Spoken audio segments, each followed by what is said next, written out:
So ఒకసారి చూడండి, ఇదంతా తడిసిన ధాన్యం మొలకలు వచ్చినాయి, మొత్తం అంతా నల్లగా అయిపోయినాయి చూడండి. దాదాపు ఇదంతా ఒక కొన్ని బస్తాలకు బస్తాల ధాన్యం ఇదంతా మొలకలు వచ్చినాయి. మీ ప్రతి కుప్ప దగ్గర మొలకలే ఉన్నాయి. ఏమమ్మా ఈ మొలకలు వచ్చుడు ఎందుకు, ఈ రాజకీయం ఎందుకు, ఈ పండించిన పంట ఎందుకు, కొంచెం ఎందుకు, వాడు ఎందుకు పంపడు లారీలు, ఈ పంట మాకు నష్టం ఎందుకు చెప్పు. ఎన్ని రోజులు వచ్చి 20 రోజులే, 20 రోజులు 25 రోజులు అవుతుంది ఈ వడ్లు వచ్చి. ఇలా కాంట అయినాయి, మళ్ళీ లారీలు ఎన్నడొస్తాయో మరి. వాన కొడితే మళ్ళా వర్షము అది ఏం కప్పుకోమంటావు. బస్తాలు నింపిరు కదా వాళ్ళకు. ఇప్పుడు నింపినాం బస్తాలు, ఇప్పుడు తడిసిన మీ మీదకేనా? మా మీదకే, అవి మా మీదకే, ఇవి మా మీదకే. తాటిపత్రి లేవు, మళ్ళా మోసుకోవాలి. ఒక్కడు నా కొడుకు ఏడ మోసుకుంటాడు, మరి ఏం చేస్తాడు వాడు చెప్పు. ఇవి లారీలు ఎందుకు వస్తలేవు మాకు? ఎట్లా అట్లా నాటేసి అట్లా నష్టం కావాలి, పెట్టుబడి పెట్టలేక మొలకలు వచ్చి ఇట్టాడు వాళ్ళు.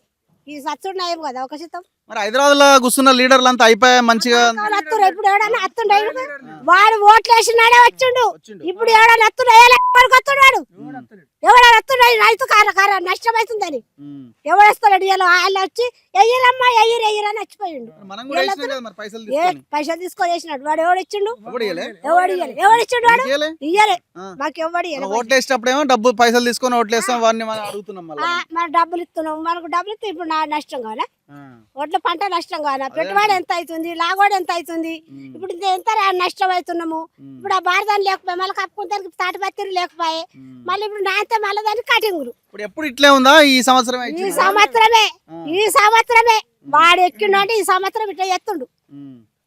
కేసీఆర్ ఉన్నాక ఎంత పని కాలే ఒడ్డు. ఇప్పుడు వాడు ఏమంటే వీడు ఎక్కిడో అన్నిటికీ నాశనం ఉన్నది. ఎవరైనా ఇప్పుడు కేసీఆర్ ఎవడు పడేది. ముఖ్యమంత్రి పేరు చెప్పరాదమ్మా? నాకు తెలియదు అయ్యా. ముఖ్యమంత్రి రేవంత్ రెడ్డి. ఇంకేది ఎవరు ఎక్కితే ఉన్నది మా పంట పోని. మాకు ఇంత నష్టం చేసినాక ఎందుకు వ్యవసాయం చేసి ఎందుకు మేము ఆకమసి చేసుకొని సాగు మాట్లాడమో చెప్తాం. మరి ఏం చెప్పు. ఈ రైతు ఇది అంతా మొలకలు ఇవి సగం నా కొడుకు సగం ఎత్తుకుపోయిన ఇంటికి వడ్డు మొలకలు. ఎన్ని బస్తాలు అయినాయి మొత్తం? 4 బస్తాలు 5 బస్తాలు అయినాయి. ఇవన్నీ ఎన్ని అయినాయి? ఎప్పుడైతే లారీ ఎప్పుడు వస్తుంది? అది ఎప్పుడు వచ్చేది తెలియదు, అది ఎన్నడు పోయేది తెలియదు. 20 రోజుల నుంచి ఇన్నే ఉన్నాం. ఎండ పోసుకుంటా నాన్న కొంచెం నేర్పుతున్నాము, ఎత్తి పోసుకుంటున్నాము. ఇదే పని ఇన్నడే సత్తుడుంది. మేము ఇవే పోకపోయి ఇంకేడ నాటేస్తాము, ఇవే పోకపోయి అవేడ నాటేస్తాం మేము. ఇంకా ఇవిడితోటే ఉంటాం. ఇక వాడు ఏమి ఇస్తాడు ఇక మాకు. మరి ఎందుకు ఊకే వేరే వేసుకో కూరగాయలు అవి పండియొచ్చు. ఏం కూరగాయలు? మాది కోతులు బాగున్నాయి. కోతులు బాగున్నాయి. మరి కోతులు మందు పంపితే ఆ కోతులు చచ్చి తడి పెడితే ఆ మగదొని వేసుకుంటాం, కూరగాయల పంట పెట్టుకుంటాం. మాది వరి అంటే మొత్తం చీరెత్తాయి వరి. ఇప్పుడు మనం నాటేసేస్తామా ఈ వరి ఇంతగా ఆయన వచ్చి అలా కూర్చుంటే మంద ఆయనతో చీరెత్తాయి. వరి మీద కూడా పడుతున్నాయి. వరి కూడా చీరెత్తున్నాయి మొత్తం. కోతులు అట్లా చేస్తున్నాయి, పంట ఇట్లా చేస్తుంది. గవర్నమెంట్ నాశనం చేస్తుంది. ఎమ్మెల్యే ఎవరు? కొత్త ప్రభాకర్ రెడ్డి అట. మరి గెలిచిన ఓడిపోయినా ఎవడో లేడు. ఆయన ఓటు నాడే వచ్చిండు. మా ఎంపీ లేడు, ఎవరు లేడు. మా కష్టం వారికి ఏముందు.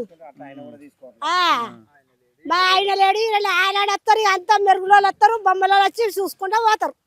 ఎయ్యరమ్మా ఎయ్యరు అంటారు. వాడు గుద్దాలే. ఇప్పుడు మమ్మల్ని నాశనం చేయాలి వాడు. మమ్మల్ని వంగబెట్టి గుద్దుతున్నాడు. ఇప్పుడు నాశనం కాదు ఇదంతా. ఇదంతా ఎందుకు పడేది వ్యవసాయం చేసి మాకు. పృథ్వీరాజు గారు మీరు రండి. మీ అమ్మనా? మీ అమ్మనా? ఎన్ని రోజులు వచ్చి? 25 రోజులకు వచ్చి సార్. 25 రోజులు అవుతుంది. ఎన్ని బస్తాలు అయిందో? 375 అయినాయి సార్. ఇప్పుడు నీకు ఒక లారీ అయిపోయినాయి సార్. తక్కువ అయిపోయినాయి సార్. ఒడ్లు కూడా తక్కువ అయిపోయినాయి. తక్కువ అయితే కానీ ఈ పన్నెకాడికైనా పోయింది లేదు కదా సార్. ఇప్పుడు ఏంది సార్, ఇప్పుడు 6 గంటల ఒడ్లు ఇట్లా ఖరాబ్ అయిపోయినాయి. అవి మళ్ళీ ఇప్పుడు అవి కూడా కరెక్ట్ తీయదాకా మళ్ళీ భయమే ఉంది నాకు. మరి ఎట్లా ఈ కారణం ఏందట? కారణం ఏంటంటే ఇప్పుడు లారీలు రాక అంటారు, అవి వస్తలేవు. ఇప్పుడు కాంట అయినాయి సార్. ఈసారి ఎక్కువ పండింది కాబట్టి ప్రాబ్లం అయింది అంటారు. నిజమేనా? ఎక్కువ అంటే ఇప్పుడు ఏడాల లేని ఇప్పుడు మా అంటే 10 బస్తాలు ఎక్కువ వండుతుండొచ్చు, తక్కువ అవుతుండొచ్చు. తక్కువ అయితే కట్టిస్తాడు సార్. మరి రైతు పంట వండాలనే పని చేస్తాం కానీ తక్కువ కావాలని చేస్తారా? మాట 10 బస్తాలు ఎక్కువ పండించుకుంటుండొచ్చు, తక్కువ అవుతుండొచ్చు. అంతేగాని అందులో ఏముంటుంది. కానీ పండించిన పంట కరెక్ట్ కొనాలి. కొనాలి. మరి అది కొనలేడు కదా. ఇప్పుడు నాకు రాష్ట్రం ఆయనేమో కేంద్రం మీద అంటుండు, కేంద్రం ఈయన మీద అంటుండ్రు. ఎట్లా ఇది? నడమల వాళ్ళు అంటారు మా మధ్యలో రైతును ముంచుతారు. వాళ్ళు మమ్మల్ని కూడా వాళ్ళు అనుకుంటారు అంతే. మా ముంచేటిది రైతునే. ఎవరెవరు వచ్చి వీటికి అధికారులు, ఎంఆర్ఓ, ఆర్డీఓ ఎవరన్నా వచ్చిరా? ఎంఆర్ఓ ఇట్లా వచ్చిర్రు పోయిర్రు అంతే. కొనాలి అయిపోతాయి అని చెప్పిర్రు పోయిర్రు. ఎంఆర్ గారు వచ్చారు, కలెక్టర్ గారు వచ్చారు, చెప్పిపోయారు. కలెక్టర్ వచ్చిన